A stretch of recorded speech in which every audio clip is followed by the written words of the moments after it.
Magandang umaga mga bata!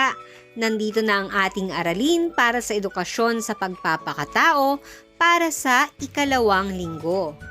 Ang ating aralin ay kakayahan at talento ay gamitin, kapwa at sarili ay pasayahin. Ako si Miss Edsy, ang gurong makakasama ninyo para sa talakayan.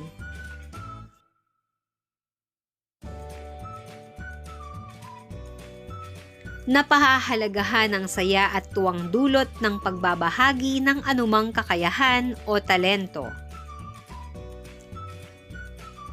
Sa araling ito, inaasahang malilinang mo ang sariling talento o kakayahan at malalaman mo kung paano ito mapapaunlad, mapapahalagahan at maibabahagi sa iba.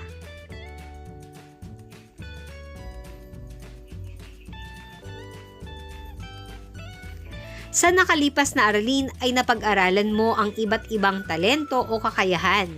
Maaaring ang mga talentong ito ay kaloob ng puong may kapal, namana mula sa pamilyang kinabibilangan o bunga ng pag-iensayo at pagsusumikap na matutunan at matamo ito.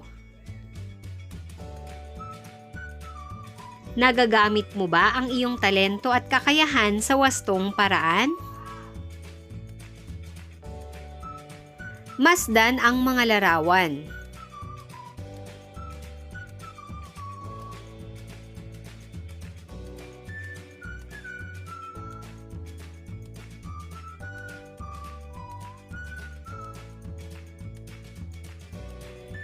Sa iyong palagay, nagagamit ba nila ang kanilang mga talento sa wastong paraan?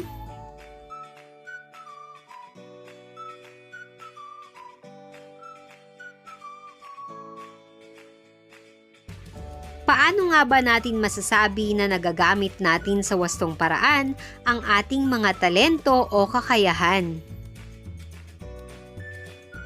Ang talento at kakayahang bigay ng dakilang lumikha ay dapat ipagpasalamat.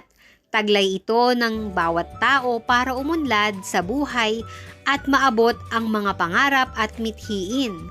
Gayon din para makatulong at mapasaya ang kapwa. Nagagamit natin ng wasto ang ating mga talento at kakayahan kung ang mga ito ay ginagamit upang makatulong at mapasaya ang sarili at kapwa.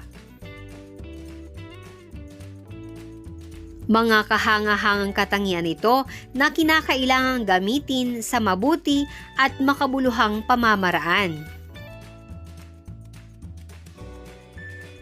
Masdan ang mga larawan na nagpapakita ng husay at galing sa iba't ibang larangan. Ang mga ito ay nagpapakita ng talento at kakayahan na ating maipapakita at maibabahagi sa araw-araw. Ang unang larawan ay husay sa pagkanta. Galing sa pagsayaw. Kakayahan sa paggamit ng instrumentong pangmusika.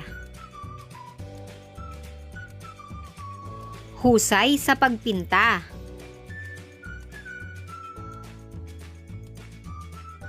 Galing sa pakikipagtalastasan.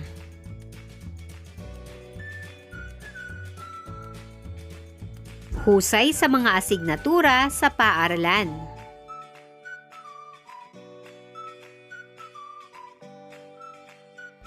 Ang mga nabanggit na halimbawa ay ilan lamang sa mga maituturing na talento at kakayahan natin.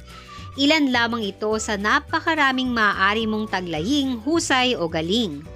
Kung taglay mo na ang mga ito, sikapin mong gamitin para mapasaya ang sarili at kapwa.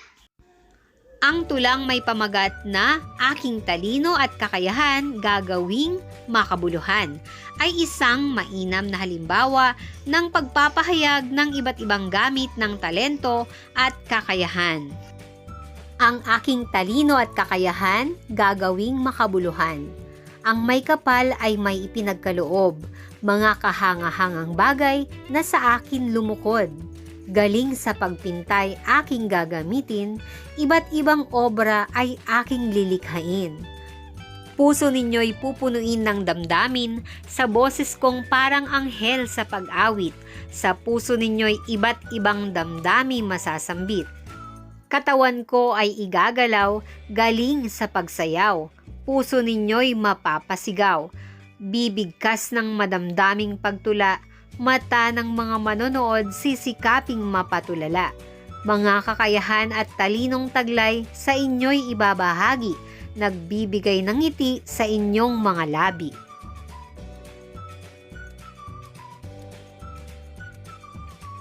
Mula sa tulang binasa mo, isa-isahin ang mga talento at kakayahang nabanggit. Tukuyin kung paano ang mga ito ay nagamit batay sa tula. Pagpinta. Lilikha ng iba't ibang obra at magpapasaya ng damdamin. Pag-awit. Ang magandang tinig ay makapagbibigay ng saya sa damdamin.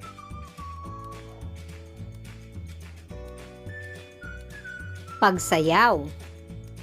Ang husay sa pagsayaw ay makapagbibigay ng galak sa mga puso ng manonood. Pagtula. Ang pagbigkas ng madamdaming tula ay nakapagbibigay ng inspirasyon sa iba.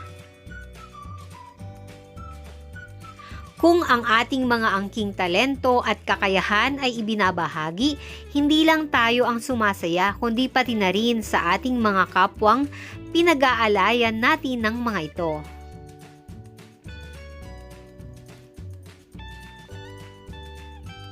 Ngayon ay dumako na tayo sa mga pagsasanay.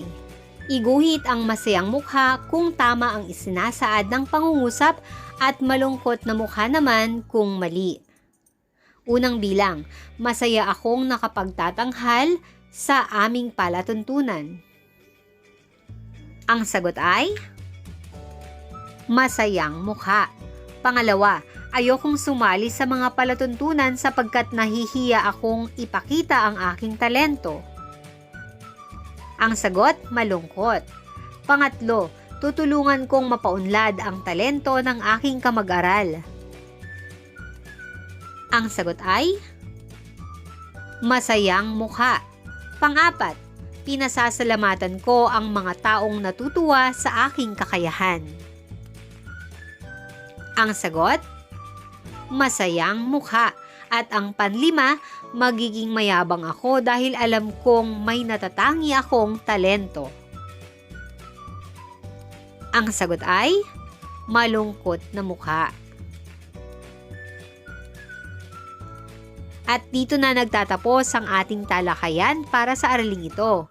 Maraming salamat sa inyong pakikinig mga bata. Hanggang sa muli. Paalam!